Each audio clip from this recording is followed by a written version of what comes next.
Et si je vous disais que Harry a rencontré Drago avant son arrivée à Poudlard? Évidemment, pour condenser 352 pages détaillées en 2h32, différences anecdotiques ou marquantes, chaque choix d'adaptation a son importance, ce qu'on garde, ce qu'on change et ce qu'on oublie. Dans le film, la première scène met en lumière le professeur Dumbledore qui rejoint le professeur McGonagall transformé en chat. Puis ils attendent Hagrid qui doit venir déposer Harry. On les voit discuter brièvement de la défaite de Voldemort. Enfin, je veux dire, vous savez qui. Le livre s'ouvre sur un chapitre intitulé Le Survivant. Et ce chapitre commence non pas par Albus ni Minerva, mais avec les Dursley. Vous savez, cette famille bien normale dont rien ne sort de l'ordinaire. On remarque bien à ce moment-là, dès le début de l'histoire, la peur qu'éprouve la famille pour tout ce qui s'apparente à l'étrange. On peut également, grâce à cette partie, apprendre à connaître davantage l'oncle et la tante de Harry. On y voit notamment Vernon au boulot. Si vous ne le savez pas, M. Dursley dirige la Grunnings. C'est une entreprise qui fabrique des perceuses. Sur son chemin, il se fait appeler Moldu et remarque certains détails bizarres. Un chat qui lit une carte routière, des passants vêtus de cape, l'évocation du nom de Harry Potter. Cette introduction sert à montrer à quel point les Dursley sont enfermés dans leur petit monde étriqué. Mais elle donne aussi un avant-goût de l'agitation que provoque la chute de celui dont on ne doit pas prononcer le nom. Une différence un tout petit peu plus marquante cette fois. Si dans le film, comme vous le savez, les deux jeunes sorciers se rencontrent à l'école devant la grande salle juste avant la cérémonie de répartition, dans le livre, l'approche est moins directe. Drago ne s'approche pas simplement de Harry en lui proposant de devenir son ami. Harry rencontre Drago accompagné de sa mère pour la première fois sur le chemin de traverse, chez Madame Kipur quand ils se font faire leur robe de sorcier. C'est d'ailleurs par Drago que Harry découvre l'existence du Quidditch et les différentes maisons de Poudlard. Drago critique les Moldus et en voyant Hagrid qui attend Harry devant la boutique, il le qualifie de sauvage. Un autre moment emblématique qui diffère est la cérémonie de répartition, que ce soit la façon dont le Choixpeau s'exprime ou même l'ambiance de la scène. À l'écran, le Choixpeau s'exprime à haute voix et toutes les personnes présentes dans la grande salle peuvent l'entendre. Je trouve que c'est mieux pour un film parce que ça rend la scène bien plus animée. Mais bon, ça supprime aussi une part de l'intimité. Alors que dans le livre, l'entrée à Poudlard, et plus précisément la répartition des maisons, se fait en chanson. En effet, le Choixpeau chante un air qui décrit chacune des 4 maisons et qui explique comment va se dérouler le choix. Rien ne m'échappe, rien ne m'arrête, le Choixpeau a toujours raison. Mettez-moi donc sur votre tête pour connaître votre maison. C'est l'une des phrases chantées pour un peu préciser et donner une idée aux enfants de comment va se dérouler la soirée. Il faut aussi noter que seul celui qui le porte peut l'entendre parler dans son esprit. C'est un peu un dialogue privé entre l'élève et l'objet. Bon, un aspect un peu plus touchant à présent. Même si dans le film on voit bien qu'Hagrid est une figure bienveillante, certaines attentions sont différentes. Vous vous souvenez de cette scène où Hagrid offre un album photo à Harry? Cette scène est brève. Eh bien, dans l'œuvre de Rowling, Hagrid envoie des hiboux à tous les amis des parents de Harry, pour qu'ils puissent lui partager des photos qu'ils avaient de James et Lily afin d'en faire un album pour les jeunes sorciers. Évidemment, jusqu'à présent, Harry ne possédait aucune image de ses parents. Je pense que c'est un de mes moments préférés du livre et je suis quand même assez frustrée qu'il soit pas dans le film. Le moment tel qu'on le connaît du trio qui tombe sur Touffu en essayant d'échapper à Rusard à cause des escaliers qui n'en font qu'à leur tête, les emmenant vers l'étage interdit, ensuite surpris par Mystaigne, est très différent des bouquins. La façon dont Harry découvre Touffu est en effet bien plus complexe. Dans le livre, Harry tombe sur le chien à 3 têtes en se rendant à un duel censé avoir lieu à minuit dans la salle des trophées contre Drago Malfoy. Duel auquel, évidemment, ce lâche n'ira pas. Il dénonce simplement non seulement Harry, Ron et Hermione, mais également Neville, qui en essayant d'échapper au concierge, s'engouffre dans un couloir et tombe nez à nez, avec l'énorme chien à 3 têtes. Ah là là, Peeves. Si vous n'avez pas lu les livres, pour vous, Peeves n'existe pas. Dans le tome, il est un esprit frappeur qui passe son temps à s'amuser à traumatiser les élèves. Contrairement à Nick Quasi-Sans-Tête ou la Dame Grise, Peeves n'a rien de bienveillant ou de sage. Énorme différence cette fois car dans le film, ce personnage a complètement été supprimé du script.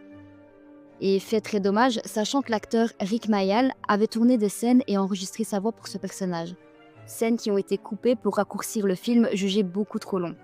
Aucune d'entre elles n'a été dévoilée au public. Lorsque Harry, Ron et Hermione passent sous la trappe à la quête de la pierre philosophale, ils doivent affronter plusieurs épreuves avant qu'Harry ne se retrouve face à Quirrell.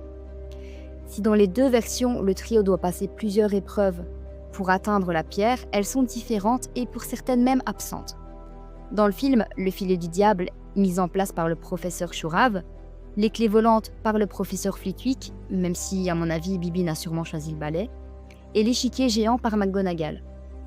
Dans le livre, une quatrième épreuve est présente, celle des potions, sans suspense, par le professeur Rogue. L'épreuve consiste à trouver parmi 7 fioles laquelle contient l'antidote qui permet de traverser les flammes qui bloquent la porte.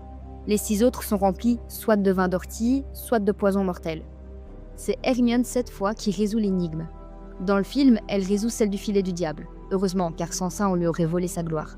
Enfin, elle aurait enfin compris Ron, ceci dit. C'est lui d'ailleurs, vous le savez, qui s'occupe de l'échiquier et Harry des clés volantes. Justement, avant de passer sous la trappe, les 3 amis arrivent face à un touffu endormi au préalable par la harpe de Quirrell. Et si le professeur de défense contre les forces du mal n'était pas passé avant eux, comment comptait-il passer le chien? Comme vous le voyez, aucun instrument n'est emmené par qui que ce soit. La réponse est entre les pages du tome 1. Harry emporte avec lui la flûte en bois que Hagrid lui a offerte pour Noël.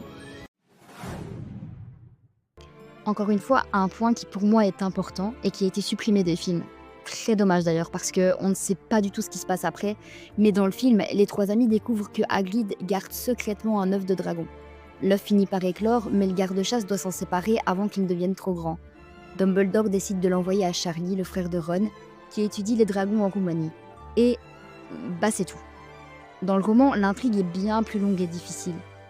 C'est Hedwige qui informe Harry que l'œuf est en train d'éclore. Il n'arrive pas comme par hasard à ce moment-là. Lorsque le trio essaye de raisonner Hagrid qui ne s'occupe plus de son boulot de garde-chasse, car il s'occupe de Norbert, le demi-géant refuse de le laisser dans la nature, parce qu'il pense qu'il va mourir. Un soir, Ron va aider Hagrid à nourrir le dragon, et Hedwige arrive avec la réponse de Charlie, qui accepte de s'occuper de la bête et leur donne rendez-vous le samedi à minuit au sommet de la tour d'astronomie. Ron se fait même mordre par Norbert et se retrouve à l'infirmerie. Harry est donc seul, accompagné d'Hermione, et prend énormément de temps à envoyer Norbert à Charlie. Malfoy va ennuyer Ron à l'infirmerie en faisant croire à Madame Pomme-Fraîche qu'il veut lui emprunter un livre. D'ailleurs, il lui emprunte réellement un livre pour crédibiliser sa visite à l'infirmerie.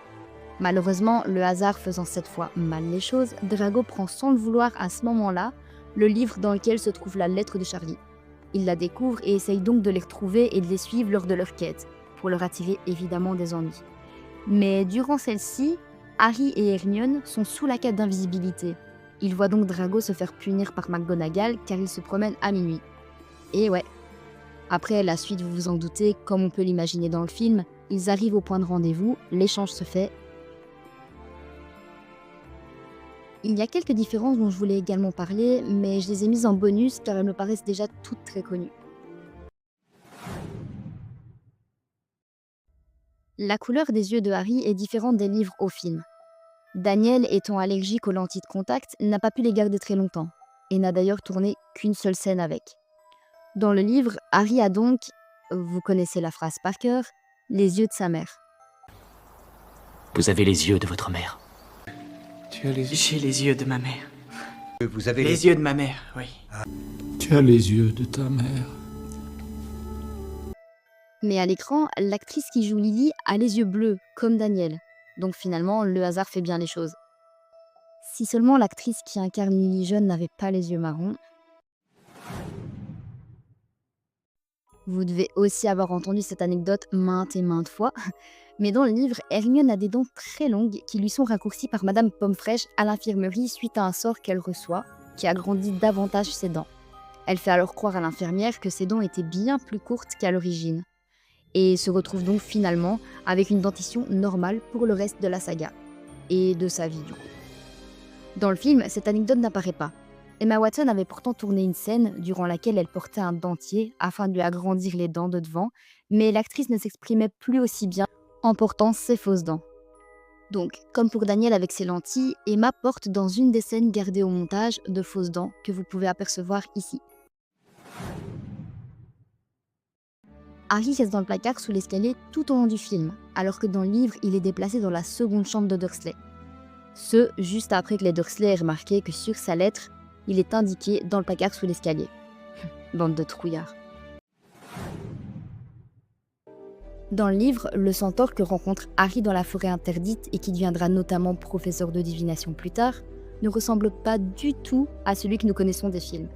Il est décrit avec une longue chevelure blonde presque blanche et des yeux d'un bleu impressionnant. Harry le rencontre d'ailleurs seul dans le film, alors que dans le livre, Firenze est accompagné de 2 autres centaures. Évidemment, il existe d'autres détails qui diffèrent. D'ailleurs, dites-moi en commentaire ceux que j'ai oubliés et auxquels vous avez pensé durant cette vidéo. Dites-moi aussi quelle différence vous auriez aimé voir à l'écran qui n'apparaît que dans les bouquins. Si ça vous a plu, je continuerai avec les autres tomes. D'ici là, n'oubliez pas que le 3e étage est strictement interdit. À moins que vous ne teniez à mourir dans d'atroces souffrances.